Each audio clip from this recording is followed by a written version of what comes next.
What if I told you that long before Columbus, long before the founding fathers, there was a city in the heart of America, larger than London, more advanced than Paris, a city that vanished almost overnight? This isn't a legend. It's not Atlantis. It's a real place, and its ruins still lie buried beneath the soil of Illinois. This is the true story of Cahokia, the lost city of America.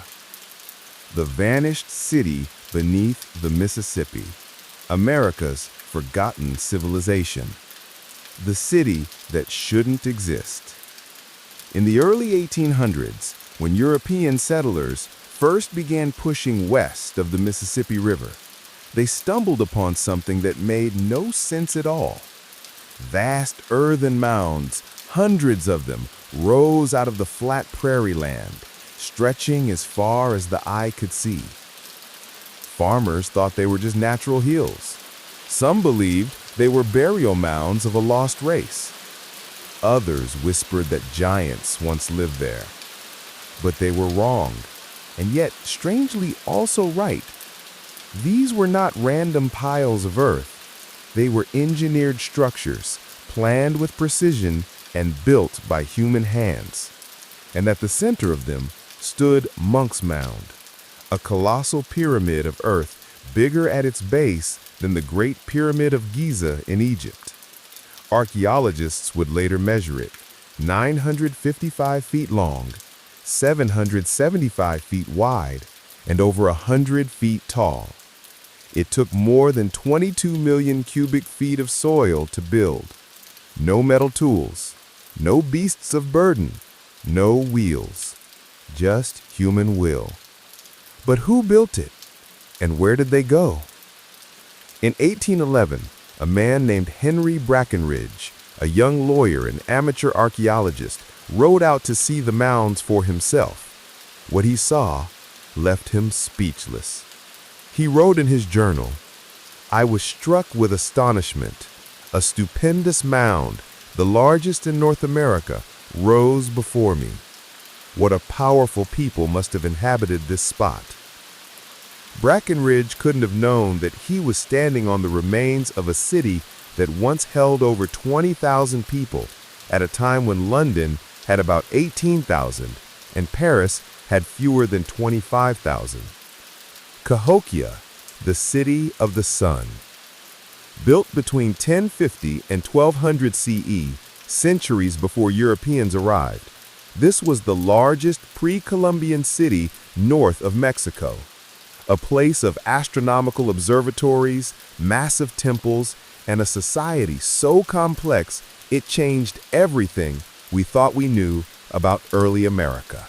But Cahokia didn't rise by accident. It was born from fire and flood and a strange turn in the climate that changed the world forever. Around the year 900 CE, the Mississippi Valley was in chaos. Tribes lived in scattered villages. The climate was unstable. Rivers shifted. Forests burned. And then something happened. Temperatures warmed.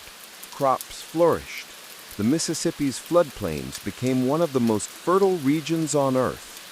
People began to gather. Villages merged into towns, and towns into cities. By 1050, a miracle had occurred. On a stretch of land near present-day St. Louis, a civilization rose that rivaled anything in medieval Europe. Massive plazas surrounded by temples. Woodhenge-style solar observatories marking solstices. Roads laid out with geometric precision. A grand wooden palisade stretching for miles. Cahokia wasn't just a city. It was a cosmological machine built to mirror the movements of the sun, moon, and stars. Imagine the morning of the summer solstice, 1100 CE. The sun breaks over the horizon, lining up perfectly with a circle of towering wooden posts, an ancient observatory the archaeologists now call Woodhenge. Thousands gather. Priests in feathered cloaks raise their arms toward the light. Drums echo. Smoke rises. The city awakens. Merchants bring obsidian from the Rockies, shells from the Gulf Coast, copper from the Great Lakes, and mica from the Appalachians. This was a continental trade hub linking North America's cultures in a vast network. And at the top of Monk's Mound, the great chief, known as the Brother of the Sun, rules from his temple, overseeing the people below. Life in Cahokia was rich, vibrant, and deeply spiritual, but beneath the beauty, something dark was stirring. By the year 1300, just 250 years after its peak, the city was gone, abandoned, silent, swallowed by time. What happened? Theories abound. Some say climate change, a sudden cooling period known as the Little Ice Age, caused crop failure and famine. Others point to deforestation and flooding that eroded the land. Still others whisper of civil war or even mass ritual violence hinted at in ancient burial pits. Whatever the cause, by the time Europeans arrived centuries later, Cahokia had vanished completely. Only the mounds remained, silent witnesses to a civilization that rewrote American history. They built pyramids bigger than Egypt's, aligned their cities with the stars, and created a culture that connected half a continent. Yet, they disappeared so completely that for 500 years, no one even knew their name. But here's the most shocking part. The people of Cahokia didn't vanish. They're still among us. In the next part, we uncover what really happened to the people of Cahokia and the secrets hidden beneath modern St. Louis. The people who never vanished. History isn't lost, it's buried. And sometimes it's buried right under your feet. When archaeologists first began digging into the mounds near modern St. Louis in the early 1900s, they didn't expect to rewrite American history. At that time, most scholars believed that North America had never seen true civilizations. They thought complex cities were only built by Europeans, or perhaps the Aztecs far to the south. The native peoples of the Mississippi Valley were dismissed as simple hunter-gatherers. But then came the discoveries, artifacts that told a story far more advanced and far more mysterious. The first big breakthrough came in 1920 when archaeologists excavating near Monk's Mound unearthed a massive plaza, larger than 35 football fields. It was perfectly level, built using layers of clay and sand, designed to drain rainwater like modern urban engineering. Nearby, they found evidence of homes, organized neighborhoods, not huts scattered randomly. Each had wooden posts, clay floors, and hearths placed with mathematical precision. The city's design wasn't chaos, it was geometry. Cahokia's planners aligned their buildings and streets with the cardinal directions, north, south, east, west, symbolizing balance between the earth and the cosmos. At the center, Monk's Mound, the seat of power. Surrounding it, smaller mounds for nobles, temples, and storage. Farther out, fields, workshops, and markets buzzing with life. At its height, Cahokia may have held up to 40,000 people, making it the largest urban center in North America until Philadelphia in the late 1700s. Then came the discovery that shocked everyone. In the 1960s, archaeologists unearthed Mound 72, a small, seemingly ordinary hill near Cahokia's main plaza. But beneath it lay something extraordinary. They found the remains of a man buried on a bed of 20,000 seashell beads, arranged in the shape of a bird, wings outstretched. This was no ordinary burial. It was the grave of a ruler, possibly a king or priest or both, a birdman, symbol of divine power and connection to the heavens. But the Birdman wasn't alone. Around him lay over 270 other bodies, many sacrificed. Some had been killed by strangulation, others buried alive. Dozens of young women, possibly attendants or captives, lay neatly beside him, offerings for the afterlife. This was no peaceful village. It was a city of religion, power, and blood. For decades, scientists debated who the Cahokians were. Were they an unknown race, migrants from Mesoamerica, or ancestors of modern Native American tribes? Recent DNA and linguistic studies have finally revealed the truth. Cahokia's people were the ancestors of the modern-day tribes of the Mississippi and Ohio valleys, including the Osage, the Choctaw, the Chickasaw, and others.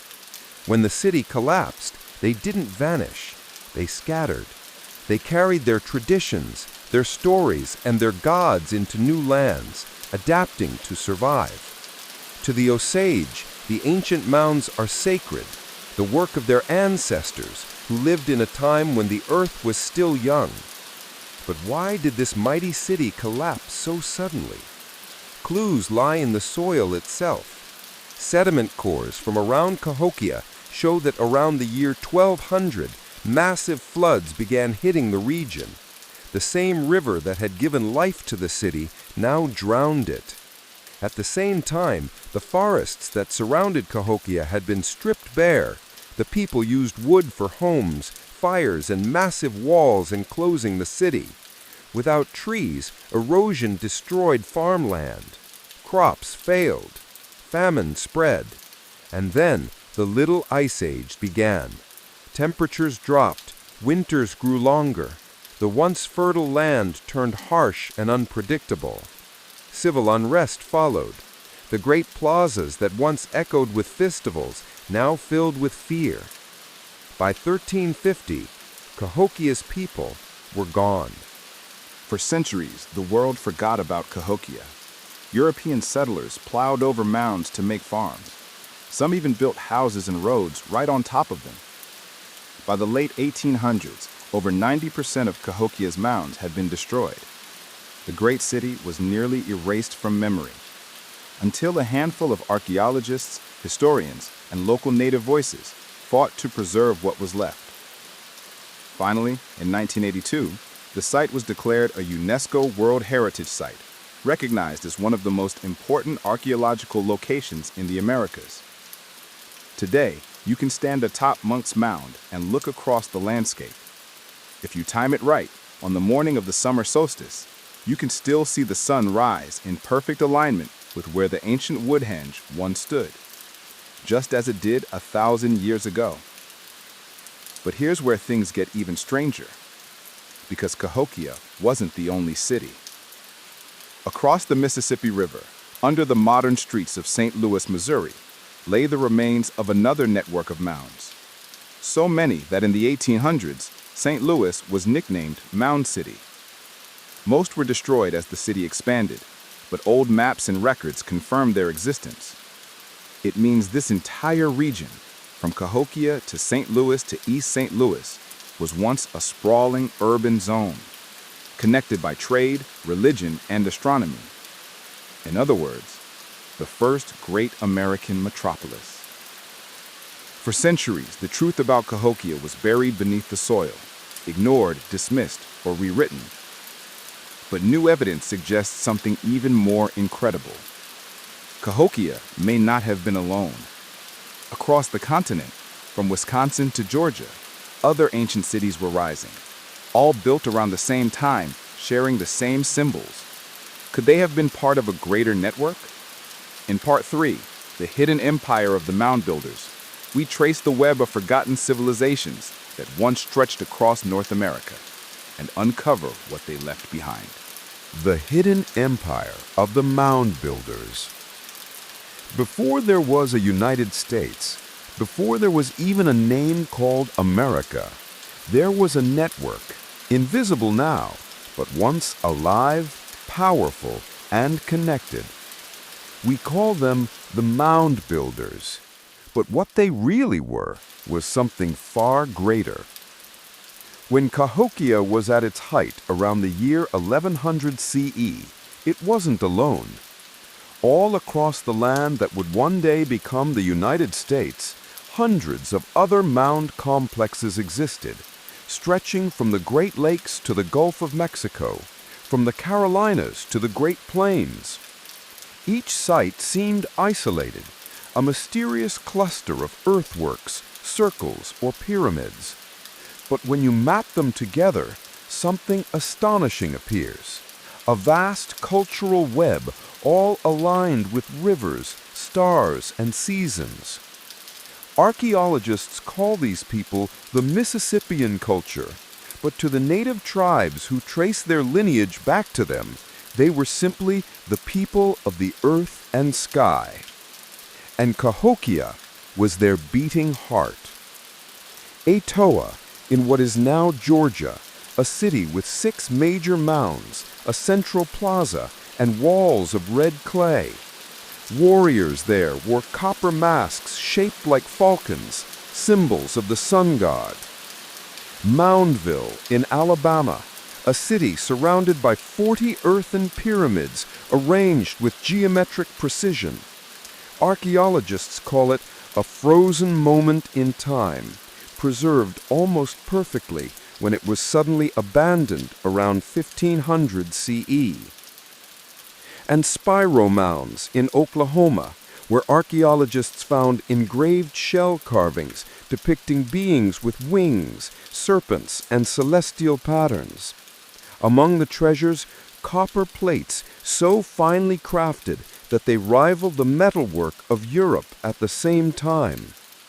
And far to the north, the effigy mounds of Wisconsin, shaped like animals, bears, birds, serpents, stretching for hundreds of feet as if carved into the very skin of the earth.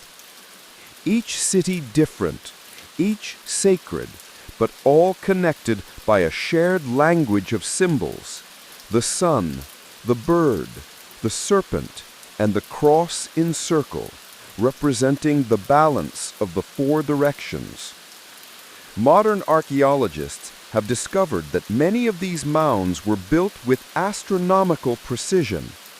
In Ohio, the Newark earthworks, built around 100 BCE by the Hopewell people, precursors to the Mississippians, form perfect geometric patterns that align with the lunar's 18.6-year cycle.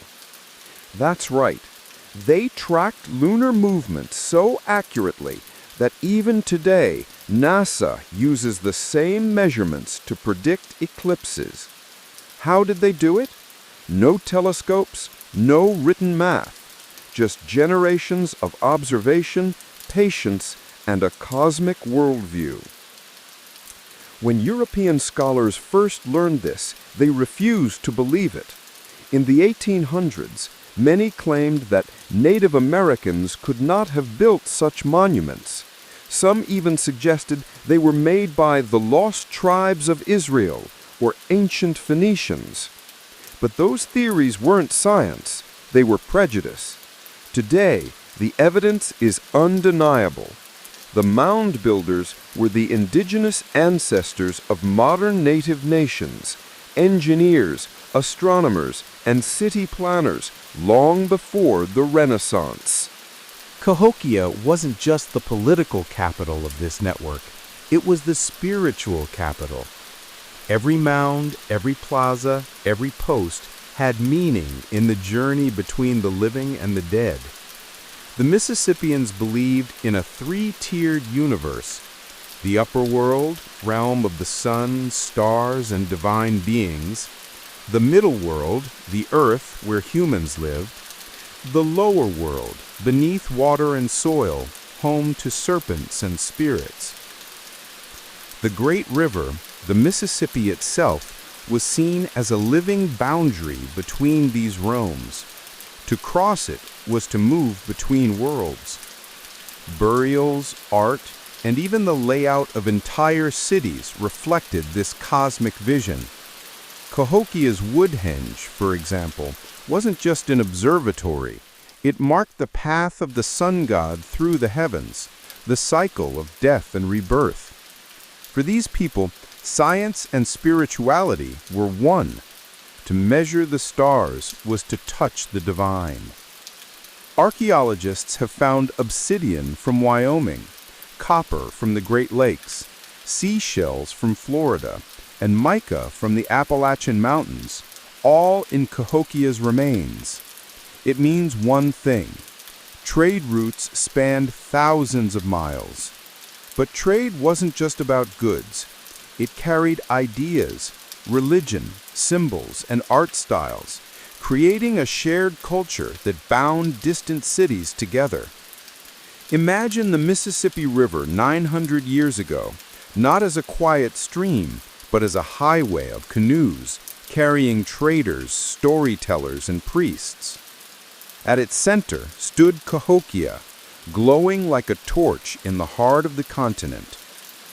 By 1500 CE, almost all these mound cities had been abandoned. Cahokia, Moundville, Etowah, gone. The forests returned, the rivers changed course, the people scattered. And then came disease. When European explorers arrived in the 1500s, they unknowingly brought smallpox, influenza, and measles, waves of illness that killed up to 90% of indigenous populations before Europeans even saw most of the continent. Entire societies were erased before their names were recorded. By the time settlers and historians tried to piece together what had happened, the stories turned into myth, and the mound builders became a mystery. In the 1800s, a few voices tried to restore the truth. One of them was Ephraim Squire, who surveyed hundreds of mounds in Ohio and published Ancient Monuments of the Mississippi Valley in 1848, one of the first scientific archaeological studies in the United States. Another was Cyrus Thomas, working for the Smithsonian in the late 1800s. He spent years comparing artifacts, studying native traditions, and finally concluded that Native Americans had indeed built the mounds.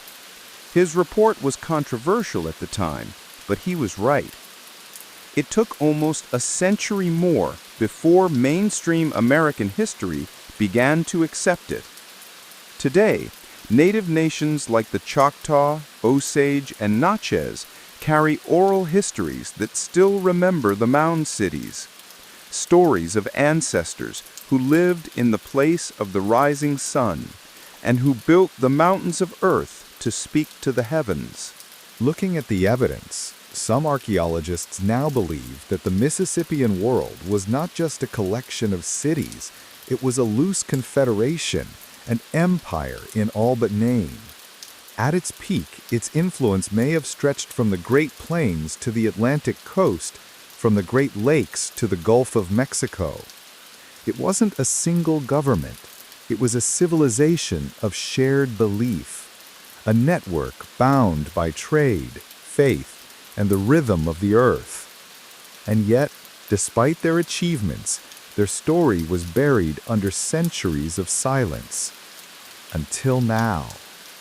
They measured the stars, mapped the heavens, and built pyramids out of earth long before the first stone of Europe's cathedrals was laid. Their world ended in mystery, but their legacy didn't die, because traces of Cahokia's gods, symbols, and stories still appear in native traditions across America today. In Part 4, The Blood of the Sun, the Forgotten Religion of North America. Every civilization is built around one great question. Who are we in the eyes of the universe? For the people of Cahokia, that answer was written not in books, but in the soil, the stars, and the blood that fed the sun. Night in ancient Cahokia was nothing like today. No electric light, no noise, just a dark sky, so full of stars it looked alive. Every constellation had meaning. The Big Dipper wasn't just a group of stars, it was the bear that never sleeps.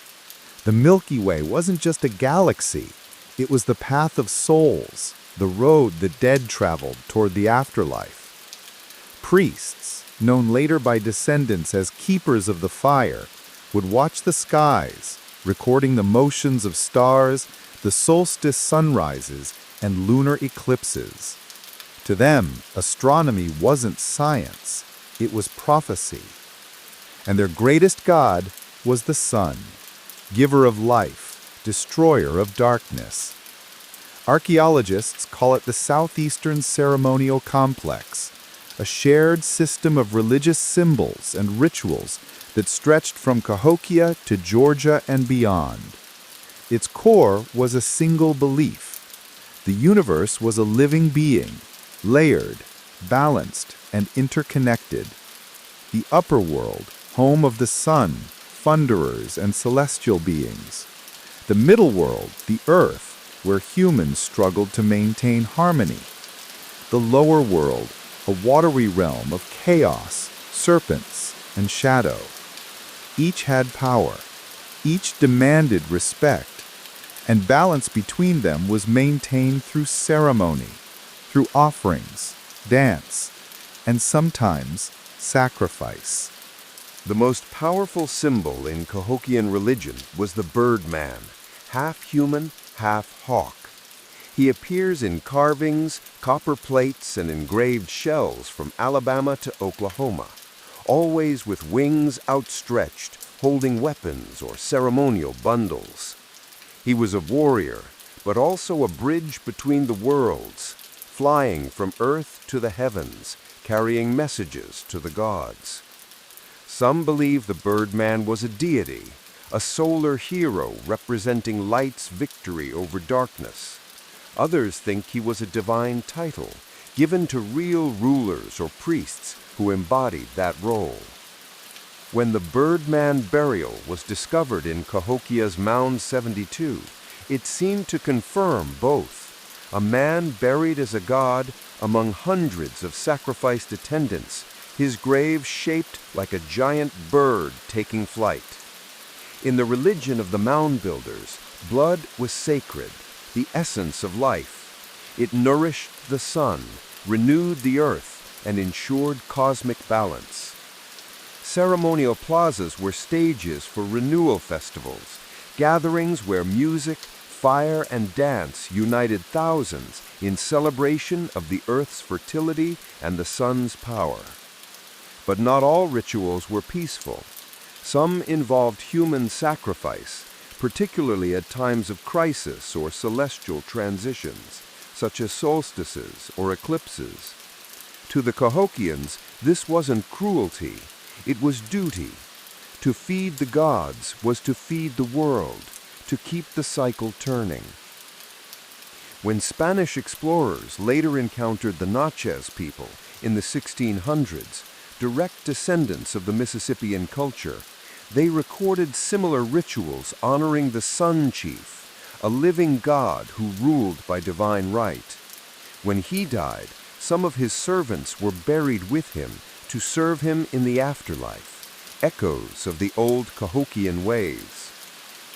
At the center of every Mississippian city stood a fire, tended day and night, never allowed to die. It symbolized the eternal sun, the beating heart of creation. To extinguish it meant cosmic death. Every year, during the green corn ceremony, the sacred fire was ritually put out and then reignited, marking renewal, purification, and the turning of the seasons. This ritual still survives today among some southeastern tribes, a living link to Cahokia's time. It's a reminder that even when cities fall, beliefs endure. Cahokia's mythology wasn't simple.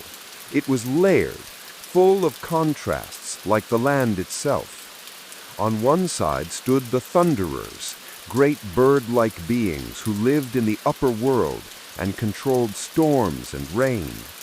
They brought life, but also lightning, the power to destroy.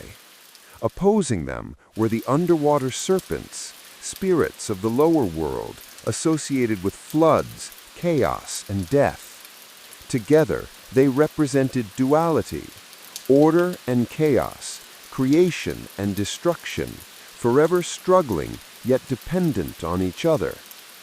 To live in balance meant honoring both.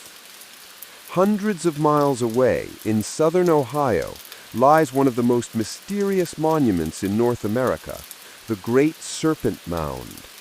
A 1,300-foot-long earthwork shaped like a coiling snake, its head aligned perfectly with the summer solstice sunset. No one knows exactly who built it, but many archaeologists now believe it was part of the same spiritual network that reached Cahokia. The serpent, symbol of the lower world, was revered as a guardian of the earth's power. In myths recorded centuries later, the horned serpent appears again and again, sometimes as an enemy, sometimes as a teacher, always as a being of immense power. To the mound builders, the serpent wasn't evil. It was the earth itself, alive and breathing. Today, many Native American nations, the Choctaw, Osage, Creek, and others, still carry fragments of these ancient beliefs.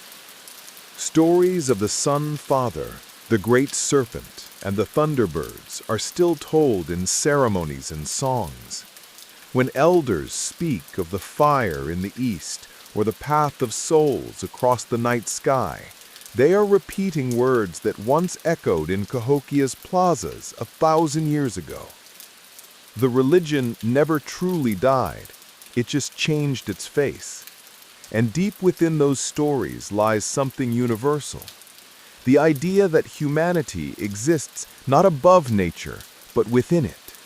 That the earth is sacred, not because it serves us, but because it is us. If you strip away the myths and rituals, what remains is a philosophy that feels strangely modern. The Cahokians believed in balance, in reciprocity, and in the idea that every act, planting, hunting, even speaking, carried spiritual consequence. They lived by the seasons, measured time by the sun, and saw every sunrise as both an ending and beginning. It wasn't superstition, it was science fused with meaning, a way of living in harmony with forces larger than themselves. And maybe that's what we've forgotten. The religion of the mound builders wasn't just myth, it shaped their politics, their wars, and their collapse. In Part 5, The Fall of the Sun Kings, we'll uncover how faith turned into power, how leaders claimed to rule as gods, and how the quest to control the heavens brought an empire to its knees. Part 5, The Fall of the Sun Kings. Every empire begins with belief and ends when that belief is broken. In the heart of America, the priests of Cahokia once claimed to rule with the power of the sun itself. But even the brightest star must one day burn out. By the year 1100 CE, Cahokia was unstoppable. Its plazas stretched for miles. Its mounds scraped the sky. Thousands gathered each year for ceremonies honoring the sun, the gods, and the divine ruler who claimed to be the brother of the sun. At the top of Monk's Mound stood his temple, a tall wooden structure painted red and yellow, visible for miles across the prairie. Smoke rose from sacred fires day and night. Below, tens of thousands of citizens worked the fields, crafted goods, and prayed for good harvests. But power always has a price. To keep the gods satisfied, the Sun Kings demanded constant offerings, food, labor, and sometimes life itself. To question them was to risk offending the heavens. and for nearly 2 centuries the people obeyed. At Cahokia's height, religion and politics were one. The rulers were priests, the priests were rulers. Their authority rested on ceremony, precise, cosmic, and terrifying. Each solstice, festivals were held at the Grand Plaza. Thousands gathered to witness dances, chants, and blood offerings that renewed the world's balance. But beneath the beauty of those rituals, something darker stirred. As the city grew, the elites demanded more labor to build mounds, more tribute from farmers, more control over neighboring towns. And like every empire, inequality began to grow. The nobles lived on raised mounds, literally above the common people, while laborers crowded into the floodplains where disease and hunger spread. Archaeologists have found evidence of malnutrition and violence in later Cahokian remains, signs that life for ordinary citizens had begun to deteriorate even as the rulers grew richer. Then came the drought. Sometime after 1200 CE, tree rings across the Mississippi Valley show a sudden, severe dry period, one of the worst in centuries. Rivers shrank, crops withered, and the gods, it seemed, had gone silent. At first, the priests promised it was temporary, a test of faith. They performed greater sacrifices, built new temples, and burned massive fires to call back the rain. But nothing changed. And when faith fails, fear begins. The same plazas that once echoed with songs now filled with whispers. The people began to ask dangerous questions. If the Sun Kings had truly spoken to the gods, why had the gods turned away? Archaeological excavations reveal that around this time, Cahokia built something new, a massive wooden palisade surrounding the central ceremonial district. 4 miles long, 12 feet high, it took tens of thousands of logs to complete. Was it for defense or for control? Inside the walls lived the elite and their guards.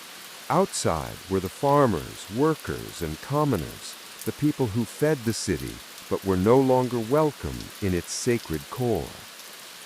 To many archaeologists, this wall marks the turning point, the moment Cahokia stopped being a community and became a fortress. And not long after, the fires came. Charred remains of temples, homes, and even parts of Monk's Mound show that major fires swept through Cahokia around 1250 CE. Whether by war, revolt, or divine judgment, no one knows. But something broke that day. Some mounds were rebuilt, others abandoned.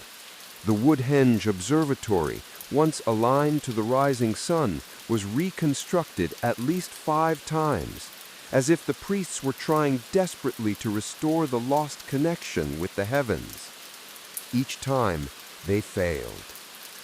By 1300, the great plazas were empty. The people had begun to leave, first in small groups, then in waves, seeking new homes up and down the Mississippi River. Evidence suggests that Cahokia's end wasn't just environmental, it was political. Mass graves found near the city show signs of conflict. Some victims were killed violently, arrow wounds, skull fractures, burned remains. Others were buried hastily, without ceremony. It may have been civil war, farmers and outlying villages rising against the priestly elite who could no longer deliver on their divine promises. To the people, it must have felt like the end of the world.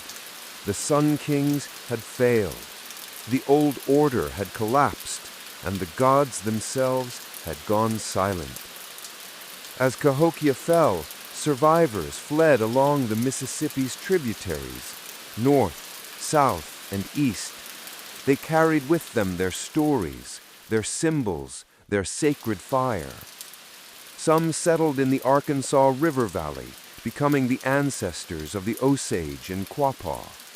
Others moved south into what is now Mississippi and Alabama, where they became the Choctaw and Chickasaw.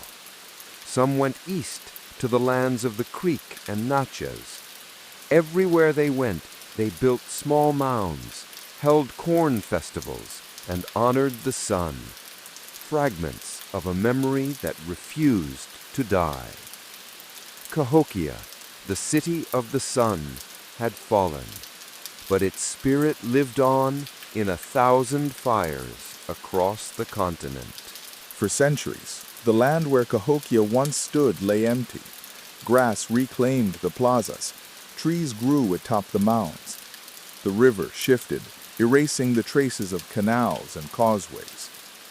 By the time the first European explorers arrived, all that remained were rumors, stories of giant hills built by ancient people. In 1673, when French explorer Jacques Marquette traveled down the Mississippi, he asked the local tribes about the mounds. Their answer was simple. Those were built by the ancient ones, the people of the sun. We do not know their names.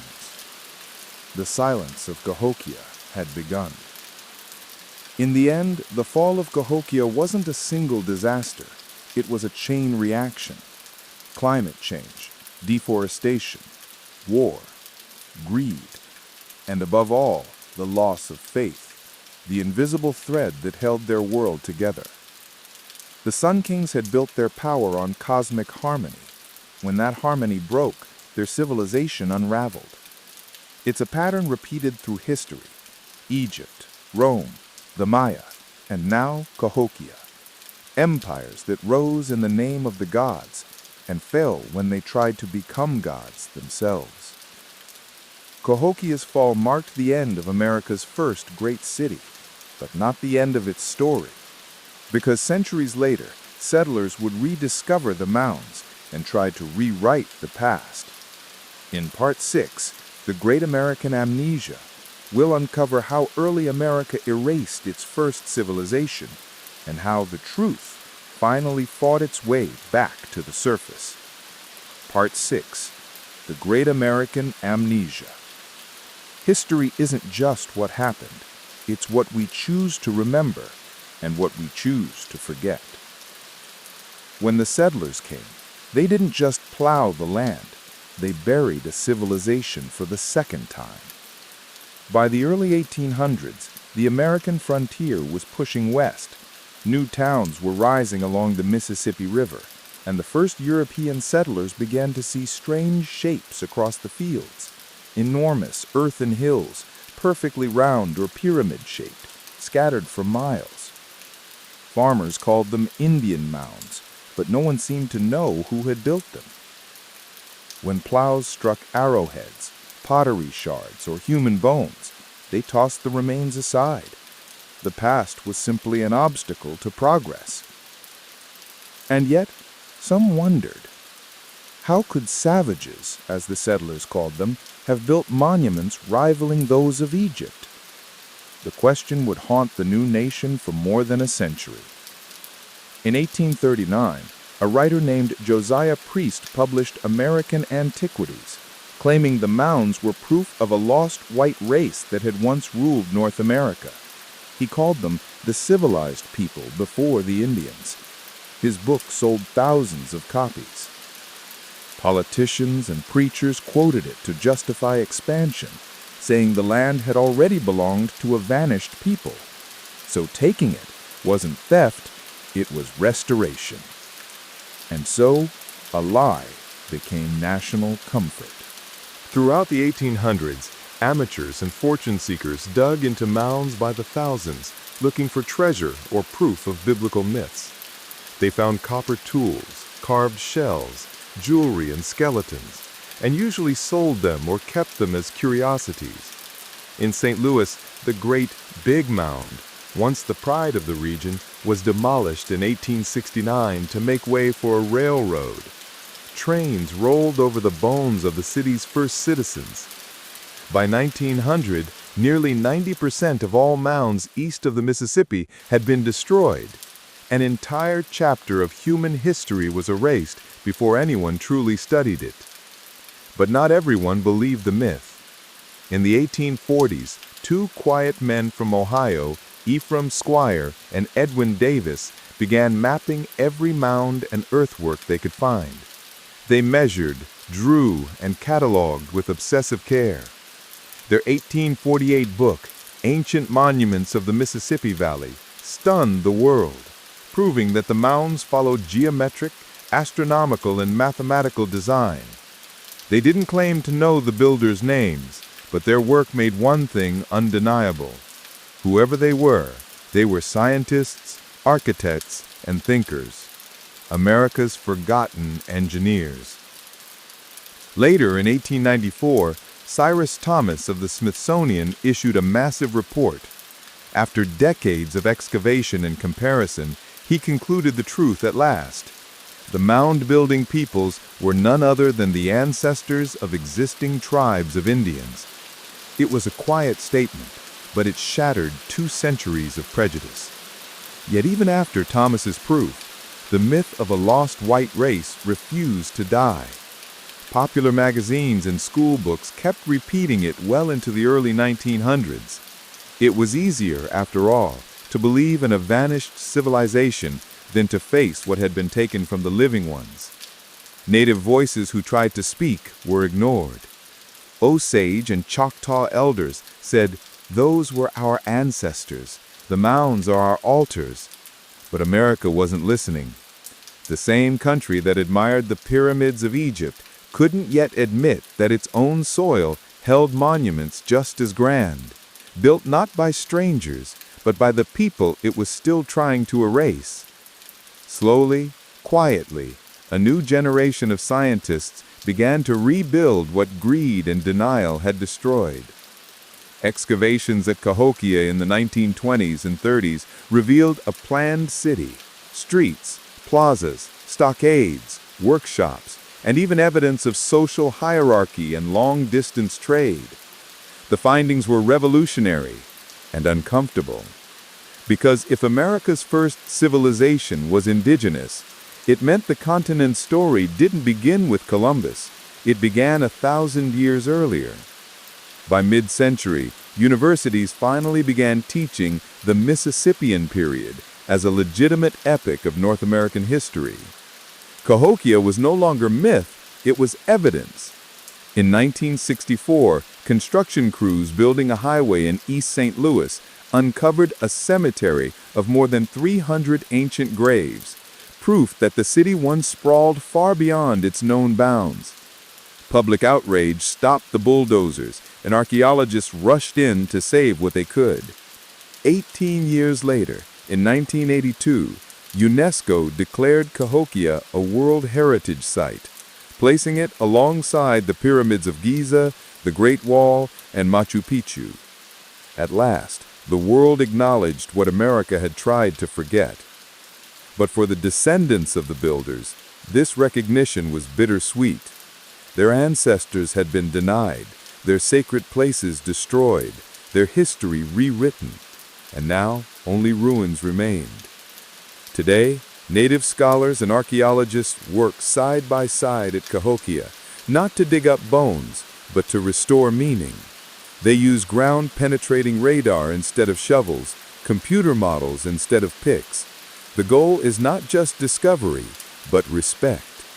When the Osage Nation visits Monk's Mound, they bring offerings of cornmeal and song. One elder said, "They called this place dead, but when we sing, it breathes again." That's the new archaeology, not conquering the past, but listening to it. The story of Cahokia is more than ancient history. It's a mirror. It shows how easily a nation can forget its own origins, how myth can replace truth when truth feels inconvenient. It reminds us that progress built on denial is always fragile. because buried under the highways and suburbs of the modern Midwest lies proof that America was never empty. It was ancient, alive, and deeply human. And maybe, remembering that is the first step towards healing the land we still share. The story of Cahokia has finally been unearthed, but its legacy didn't end in the past. Its influence still shapes the art, architecture, and even politics of North America today. In Part 7, The Echoes of the Mounds, we'll explore how the memory of Cahokia still flows through native culture, modern cities, and the American imagination itself. Part 7. The Echoes of the Mounds. A civilization never truly dies, it just changes its voice. The fires of Cahokia went out 7 centuries ago, but its heartbeat still pulses through the land, through the rivers, the rituals, and the stories we tell today. If you drive across the American Midwest, through Illinois, Missouri, Arkansas, you can still feel it. The earth rises and falls in quiet waves, mounds hidden under farms, golf courses, and suburbs. They look like small hills, nothing special, until you stand on one and feel how perfectly it faces the sunrise. These are the fingerprints of the Sun People, not ruins, but reminders. Even in places where every mound has been leveled, the pattern of the old city survives in the grid of roads, the shape of neighborhoods, the names of rivers. East St. Louis still follows the outline of Cahokia's old plazas. Highways trace the same causeways that once linked sacred sites. Without knowing it, millions drive every day across the map of a vanished world. Among the descendants of the Mississippian peoples, the ancient calendar still beats in ceremony. When the Choctaw hold the Green Corn Festival, they renew the fire just as their Cahokian ancestors did. When the Creek Nation celebrates the Busk, they begin with fasting and forgiveness, then light a new flame to mark the year's turning, exactly as it was done in the Great Plaza 1,000 years ago. Even the word busk comes from posquita, to fast, a whisper of the same spiritual logic that governed Woodhenge and the solstice fires. Time for these nations is still a circle of sun and seed, not a straight line. The gods of the cornfields never really left, they just changed their names. Modern architects may not know Cahokia, but they echo it every time they build around a plaza. Look at Washington, D.C., its Capitol dome rising over a ceremonial mall, the axis aligning monuments to sunrises and solstices. Pierre L'Enfant's original design called it a city of sightlines and light, a concept as old as the mound builders. Urban archaeologists now argue that the American idea of the public square may unconsciously descend from the Mississippian plaza, a place of gathering, judgment, and ritual. Even the word capital has an eerie resonance. It comes from caput, head, the high place, just as Monk's Mound was the head of the city, the place where heaven and earth met. Along the Mississippi and Missouri, native musicians still sing to the water. Their drums follow a 4-beat rhythm said to mirror the 4 directions, 4 seasons, 4 winds, the same cosmic pattern carved into Cahokian art. Anthropologists recording Osage hymns found melodies that rise and fall with the cadence of river currents. When asked why, one elder laughed softly and said, "Because the river remembers. It still carries the sound of the paddles of our ancestors." To listen to that music is to hear the echo of the ancient city itself, the heartbeat of a people who measured time not by clocks, but by current and star. In recent years, new technology has begun to unearth what plows once destroyed. LiDAR scans, laser mapping from aircraft have revealed entire mound complexes hidden beneath forests from Wisconsin to Georgia. Thousands more remain undocumented. Each new discovery redraws the boundaries of the Mississippian world. It was not a single city, but a network, a constellation of sacred centers connected by trade, kinship, and belief. And that network stretched from the Great Lakes to the Gulf of Mexico. As one archaeologist put it, Cahokia wasn't a city surrounded by wilderness. It was the capital of a continent. Today, native nations are reclaiming the story. The Osage Nation now works directly with the Illinois State Historic Site to co-manage Cahokia mounds. Ceremonies once banned under federal law are returning to the plaza at dawn. When the morning sun rises over Monk's Mound on the summer solstice, dancers face east, feathers catching the first light, and the air fills with songs in languages that nearly vanished. Tourists watch quietly, realizing this is not a performance, it's a resurrection. The land is remembering itself. Cahokia's legacy isn't about ruins, it's about resilience. A people lost their city, their empire, and nearly their name, yet the essence of what they built still flows in culture, art, and memory.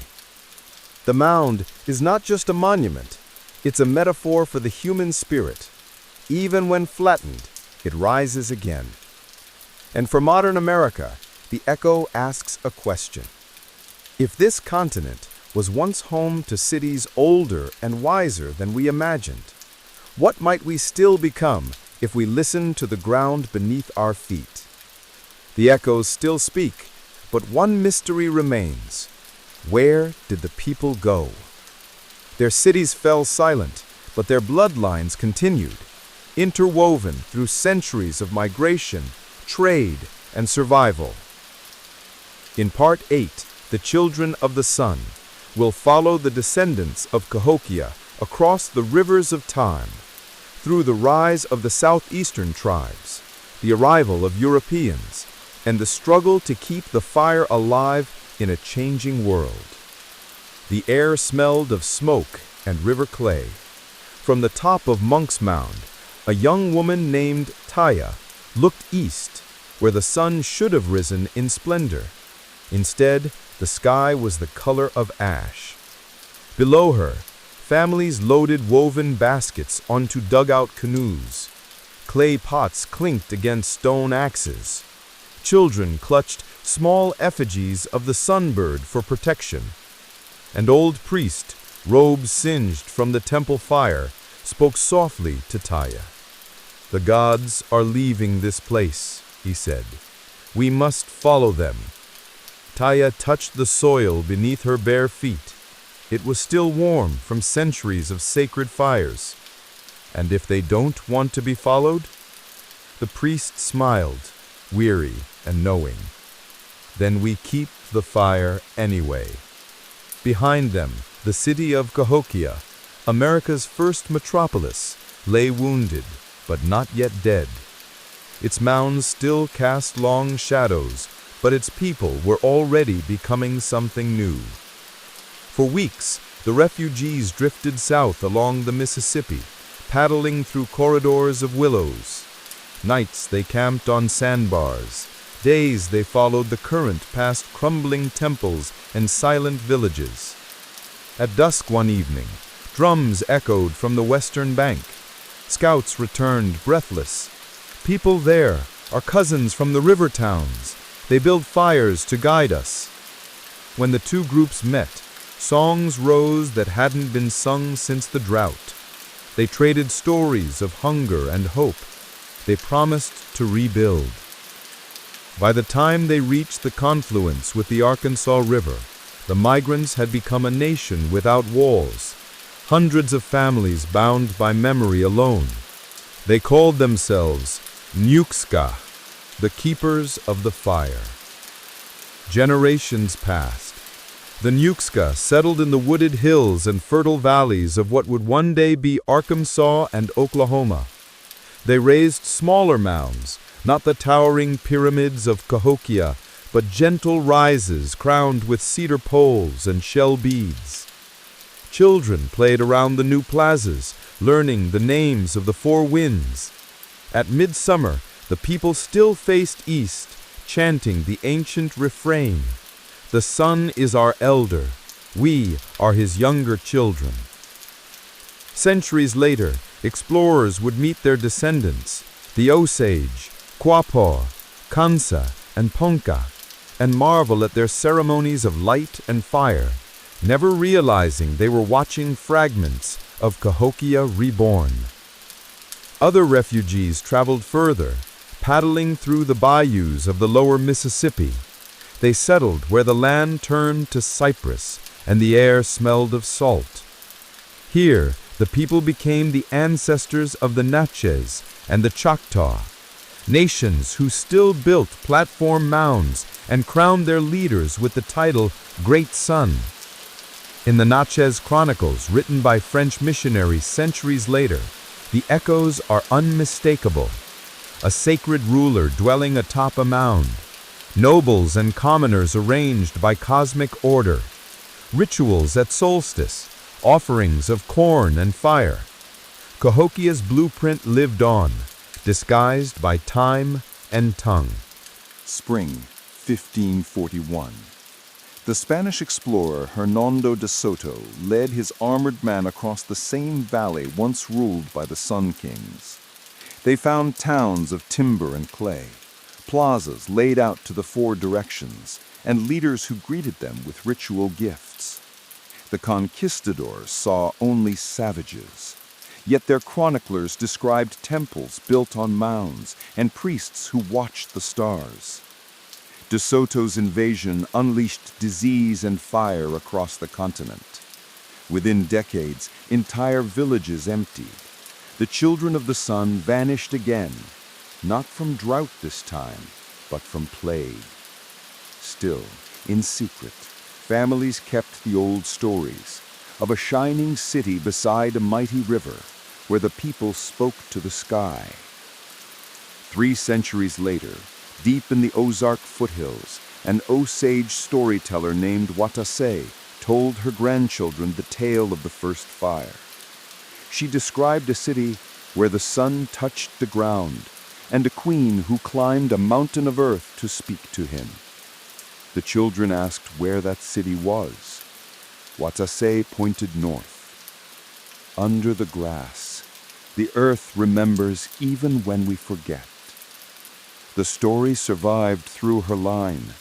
Generations later, when archaeologists uncovered Cahokia, Osage elders recognized every symbol. They said, "We told you our stories were true." Modern genetic and linguistic research now traces these movements across the centuries.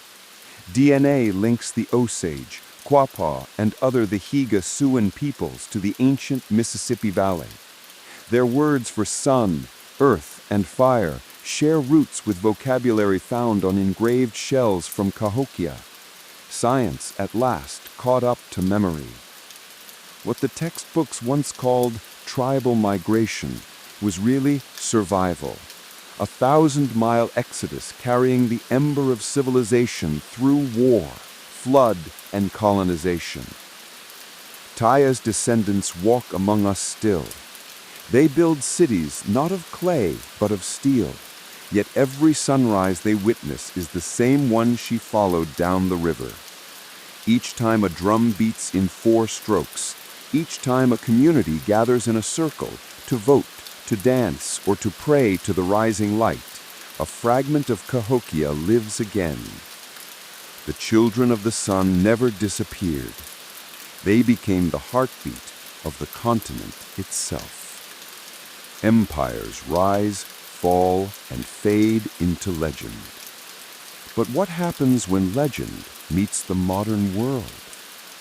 In Part 9, The Rediscovery, we'll jump to the 19th and 20th centuries where explorers, archaeologists, and native voices fight to uncover the truth, and where America finally begins to see what was beneath its own feet all along.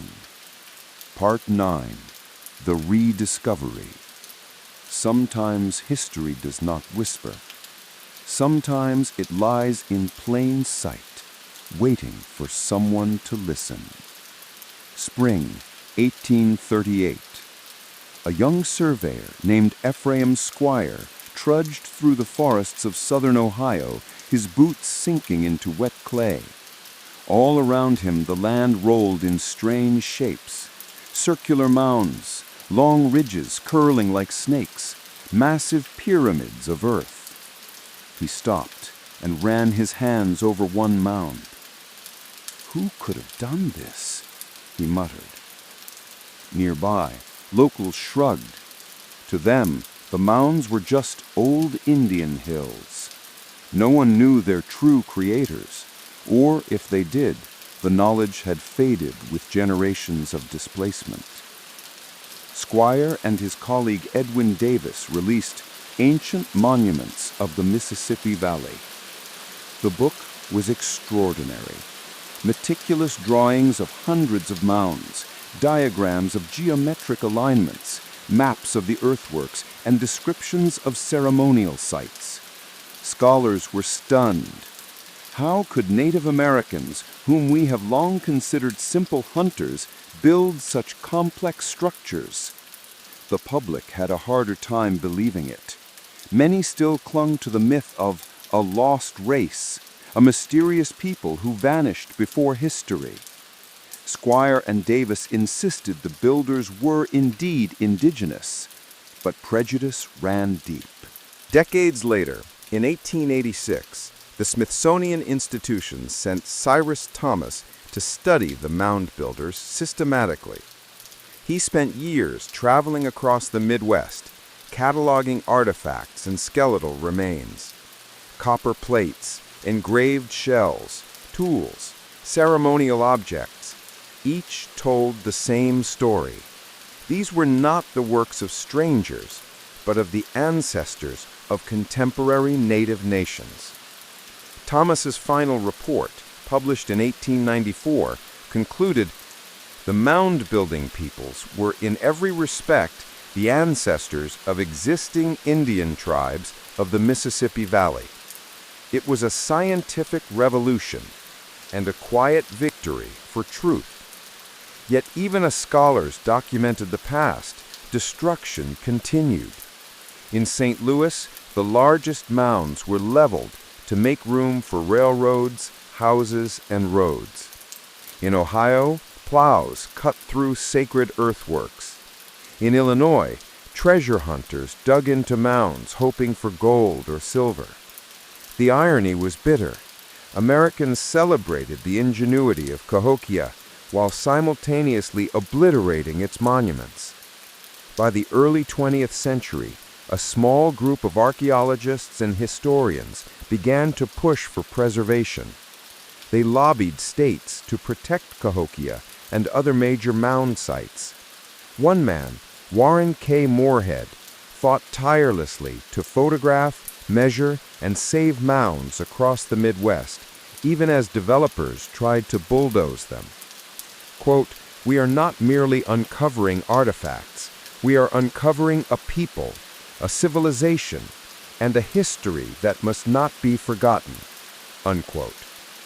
His advocacy led to the first state-sponsored excavations, marking the beginning of modern American archaeology. In the 1920s and 30s, archaeologists began large-scale excavations at Monk's Mound. They discovered the massive plazas, wooden structures, stockades, and residential areas that revealed the city's true scale. Quote, "It was not a village, it was a metropolis, America's first metropolis," unquote, one archaeologist said, staring at the site. They found evidence of trade spanning thousands of miles, shells from the Gulf, copper from the Great Lakes, mica from the Appalachians. The city had complex social hierarchies, religious rituals, and advanced engineering. Cahokia was no longer myth, it was a reality, a civilization that rivaled contemporary European cities in sophistication. By the 1960s and 70s, Cahokia had become central to understanding pre-Columbian North America. In 1982, UNESCO officially designated Cahokia Mounds as a World Heritage Site. It joined the ranks of the Pyramids of Egypt and the Great Wall of China, acknowledged as one of the most important archaeological sites in the Americas. For the first time, the world recognized the true scale and sophistication of the Mississippian civilization. Even as academics studied Cahokia, native descendants reclaimed their own history. Osage, Choctaw, Natchez, and other tribes began performing traditional ceremonies at the mounds. They lit sacred fires, danced in plazas, and sang songs that had survived centuries of displacement. One Osage elder said, "The mounds speak, not to outsiders first, but to us. We remember. We never forgot." Unquote. Archaeologists and native communities began working together, blending science with living tradition. Cahokia was no longer only a subject of study, it was a place of revival. The rediscovery of Cahokia taught more than archaeology. It challenged myths of emptiness, conquest, and superiority. It revealed a continent already complex, already urbanized, and already thriving long before European colonization. Cahokia's story forced a reckoning. America's history did not begin with Columbus. It began with the children of the sun. Cahokia had been forgotten and rediscovered, but its story doesn't end with excavation. In Part 10, Cahokia Today, we will explore how this ancient city influences contemporary culture, modern urban planning, art, and the ongoing fight to protect native heritage sites. The mounds still stand, waiting to tell the world who truly built America. Part 10, Cahokia Today. A city that vanished lives again, not in bricks and mortar, but in memory, culture, and the rhythm of the earth. Sunrise over Monk's Mound. The earth glows gold. A lone visitor climbs the steep incline, breathing in the humid Illinois air. Below, the Grand Plaza stretches out, empty but still geometric, still deliberate. Signs mark excavation sites. Trails wind past smaller mounds. Yet the true heart of Cahokia isn't visible in photographs or maps. It's alive in the stories that local native nations continue to tell. When a Choctaw elder steps into the plaza, the ground beneath feels like home. "This is where our ancestors spoke to the sun," she says softly, touching the soil. "We hear them still." Cahokia is now a state historic site with a visitor center, museum, and interactive displays. School groups come from across the country to walk the plazas, climb the mounds, and hold mock ceremonies to understand Mississippian culture. Archaeologists use LiDAR, ground-penetrating radar, and 3D reconstruction to show what the city looked like in its peak. An immense urban center with over 120 mounds, wooden temples, and sprawling residential districts. Modern city planners and architects study Cahokia to learn how early civilizations managed water, trade, and urban density, lessons surprisingly relevant to contemporary urban challenges. For native communities, Cahokia is sacred. The Osage Nation performs the green corn ceremony near the mounds, maintaining continuity with the rituals of the past. The Choctaw and Natchez hold storytelling sessions for youth, teaching the legends of the sunbird, the serpent, and the birdman.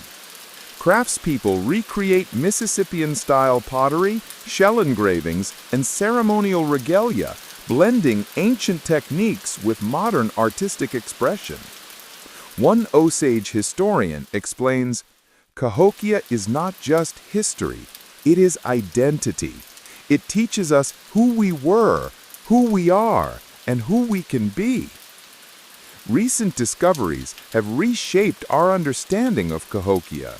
Satellites and drones reveal roads and causeways connecting outlying mounds, confirming a massive, organized city network.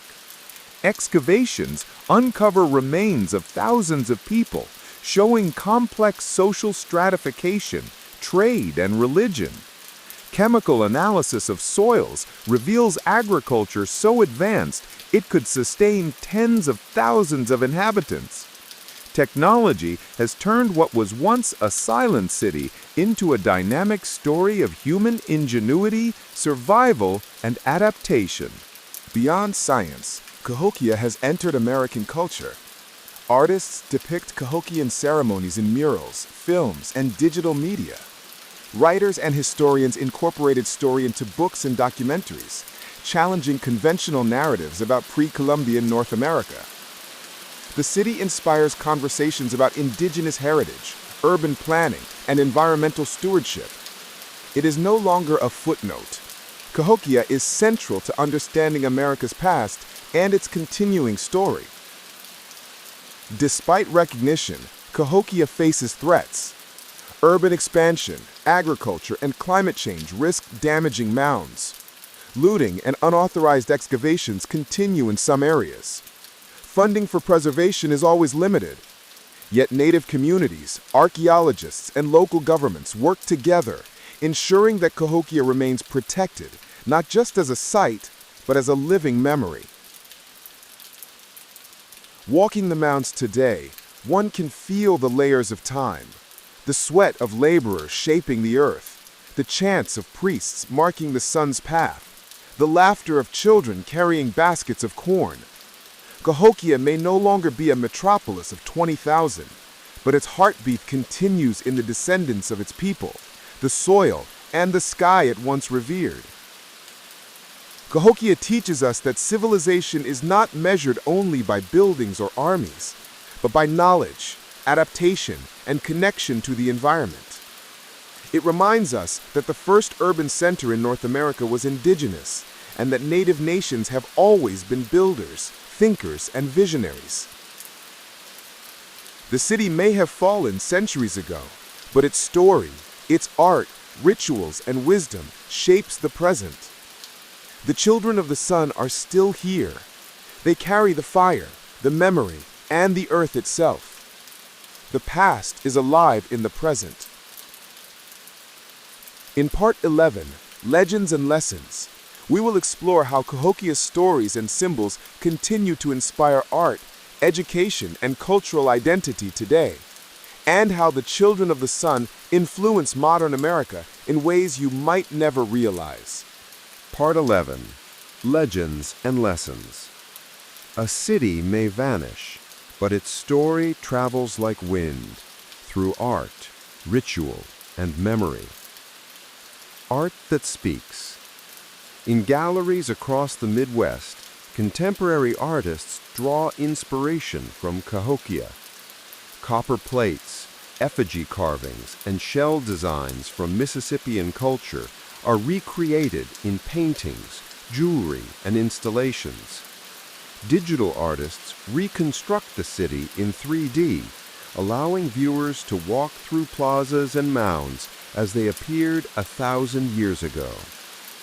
Street murals in St. Louis depict the Birdman and Great Serpent, blending ancestral stories with modern life. One artist explains, "I paint the mounds not as ruins, but as living beings.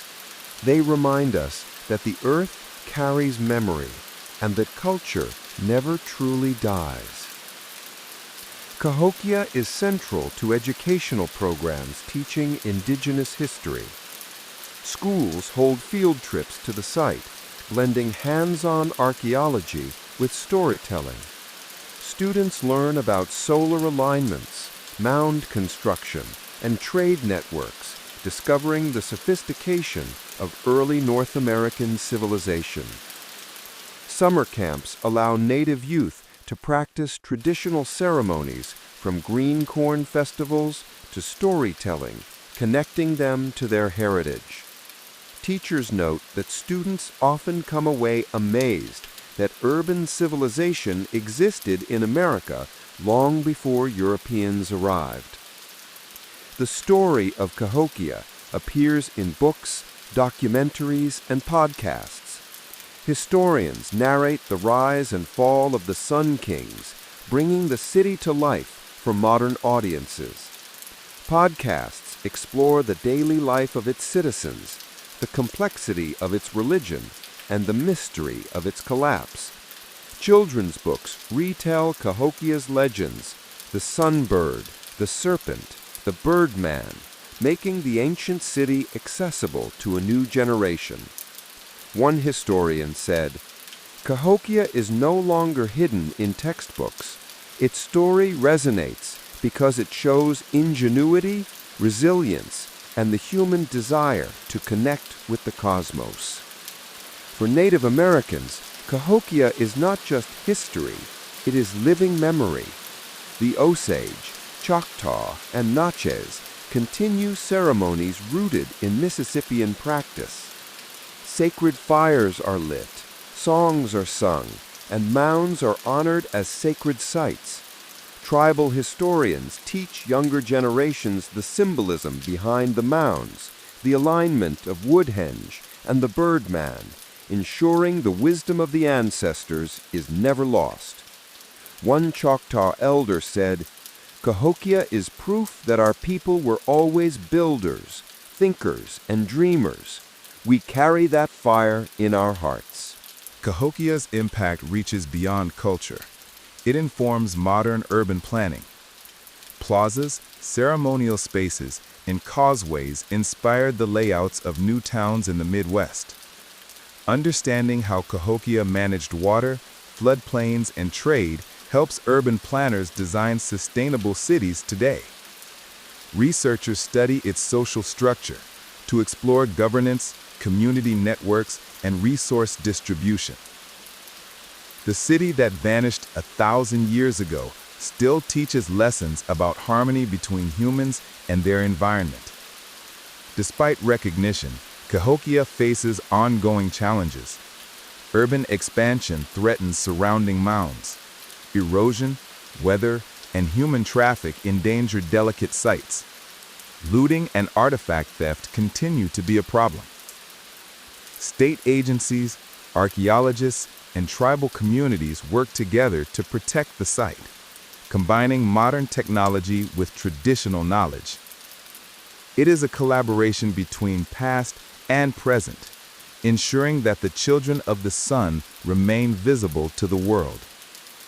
Cahokia is now a World Heritage Site, recognized alongside Egypt, Peru, and China for its historical and cultural significance.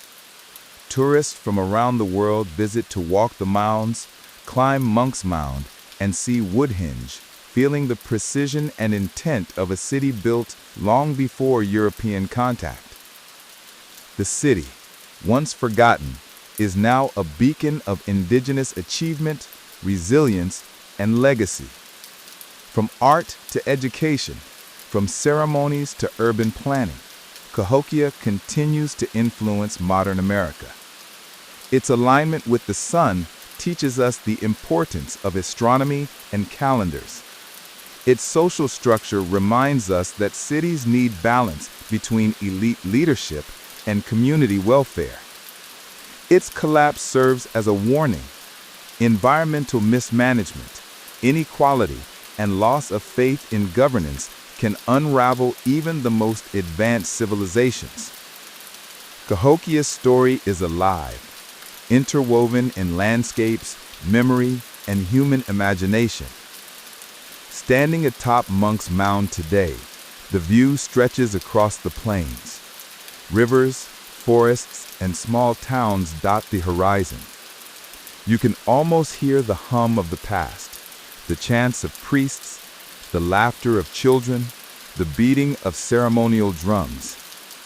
Cahokia may have fallen centuries ago, but its story is far from over. It continues to teach, inspire, and remind us. Civilization is not measured by what stands, but by what survives in memory, culture, and spirit. In Part 12, The Last Mound, Reflections on Time and Memory, we will explore the ultimate lessons of Cahokia, how the rise and fall of their people echoes through all of human history, and what their story teaches us about resilience, culture, and the future of our civilizations. Part 12, The Last Mound, Reflections on Time and Memory. Civilizations rise like the sun and fall like its shadow, yet even in darkness, their light can guide us.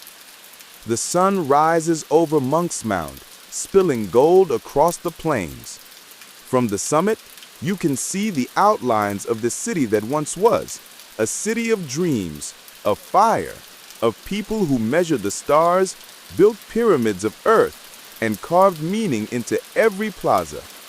No one lives here now, yet the site pulses with memory. A lone visitor runs her hand along the ancient soil. She imagines the city bustling, priests in ceremonial regalia, merchants trading copper and shells, children laughing across the grand plaza. This is the last mound, she whispers, and yet it is everywhere. Cahokia's story stretches across centuries, rising from scattered villages to a metropolis of over 20,000 inhabitants, aligned to the sun, rivers, and stars. Peak, advanced trade networks, monumental architecture, and complex social hierarchies reflected the ingenuity of the Mississippian peoples. Decline, environmental shifts, inequality, and political unrest led to migration and the dispersal of the children of the sun.